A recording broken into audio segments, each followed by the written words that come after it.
माता रुक्मणी देवी सामाजिक संस्था में हर वर्ष आप देख सकते हैं किस तरह से यहाँ पर खुशियों का माहौल लगा रहता है। नाचते हुए झूमते हुए भक्त यहाँ पर आते हैं, माता रुक्मणी देवी के आशीर्वाद पाते हैं।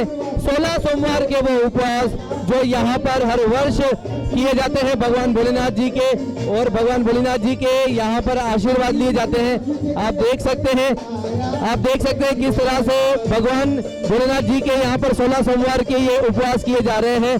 16 सोमवार के इन उपवासों में सभी महिला श्रद्धालु आती है, भगवान भोलेनाथ जी को मनाती है, उनके आशीर्वाद प्राप्त करती है, दूध से अलग अलग सामग्रियों से उनका अभिषेक करती है। किस तरह से यहाँ पर खुशियों के साथ माता रुक्मणी देवी सामाजिक संस्था यहाँ पर जो है खुशियाँ मनाते हुए लोग यहाँ पर आते हैं, श्रद्धालु यहाँ पर आते हैं और हर तरीके से यहाँ पर माता रुक्मणी देवी के आशीर्वाद प्राप्त करते हैं।